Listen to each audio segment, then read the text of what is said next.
प्रजापालना। प्रजापालना क्या है? प्रजापालना दरअसल ये वो है कि कांग्रेस पार्टी ने आज से 1 महीना पहले, कबल इंतखाबात के इलेक्शन से पहले, कांग्रेस पार्टी ने जो वादा किया था कि जैसे ही कांग्रेस पार्टी इख्तियार में आएगी 6 गारंटीज, 6 कामों की गारंटी दी गई थी कि 6 काम हम करेंगे, जिसमें से 2 काम तो मुकम्मल हो चुके हैं, वो काम शुरू भी हो गया, वो काम लोग उसका इस्तिफादा भी हासिल कर रहे हैं। ट्रांसपोर्टेशन का, वुमेंस फ्री ट्रांसपोर्टेशन का और आरोग्यश्री का, ये 2 काम तो हो गए हैं जिस पे आवाम उसका इस्तिफादा हासिल कर रही है। बाकी के जो 4 स्कीम थे, 500 रुपये गैस सिलेंडर, 5 लाख रुपये, बहरहाल बाकी के जो 4 और गारंटीज थी, वो गारंटीज को अब करने का वक्त आया है। इलेक्शन को आज 25 दिन हुए हैं, नतायज आके 3 तारीख को हुआ था, आज 30 तारीख है। तो 25 दिन के अंदर जो है कांग्रेस तेलंगाना ने इस बात को मुकम्मल कर दिया कि जो वादा किया गया था उस वादे को मुकम्मल किया जा रहा है। उसी की शक्ल पे उसको एक शक्ल दी गई है, उस शक्ल का नाम प्रजापालना। दरअसल प्रजापालना ये जो है कांग्रेस का तेलंगाना की आवाम से किया हुआ वादा है, जिसको एक शक्ल से मुकम्मल किया जा रहा है। ठीक है, अब ये प्रजापालना की बात हो गई। अब यहाँ पर खुदा का कुदरत देखिए, अल्लाह का निज़ाम देखिए कि जो लोग जिनको आरएसएस का टिल्लू बोल रहे थे, जिसको आरएसएस का एजेंट बोल रहे थे, जिनको कहाँ से ला के देता बल्कि सवाल कर रहे थे, जिसको आरएसएस को जन्म देने वाली कांग्रेस जिन लोगों ने बोला था, आज अल्लाह का निज़ाम देखिए कि किसी पे अगर आप झूठी तहमत लगाते तो उसके हाथों से ही अल्लाह ताला उस आरएसएस के एजेंट की तस्वीर गली गली बंटवारा। असदुद्दीन अवैसी साहब, आपने आरएसएस अन्ना बोला था, आपने आरएसएस टिल्लू बोला था। आज देखिए आप खुद वो आरएसएस के एजेंट की तस्वीर पुराने शहर की गली गली बांट रहे हैं।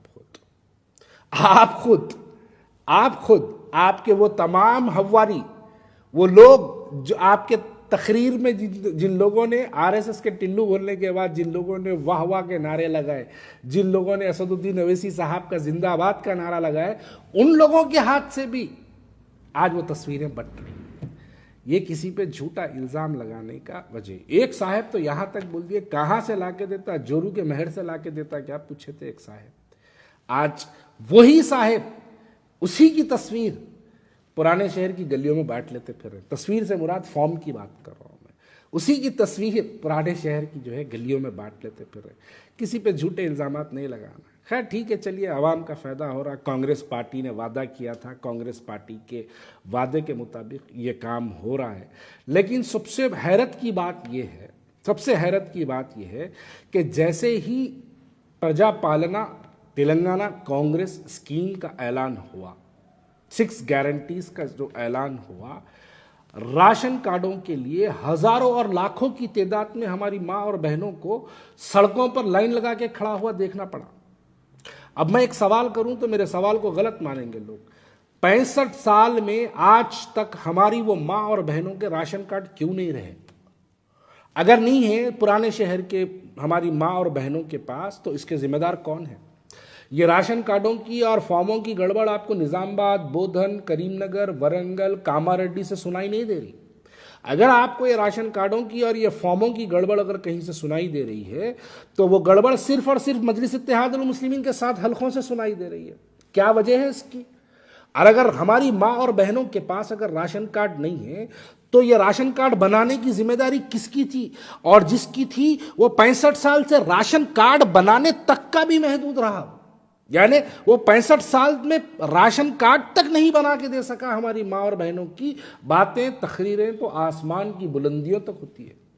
बातें की गई तो ऐसा लगता है कि बस पुराना शहर इस्तांबुल बन गया, पुराना शहर सिंगापुर बन गया, लेकिन हकीकत यह है कि हमारे राशन कार्ड नहीं बने।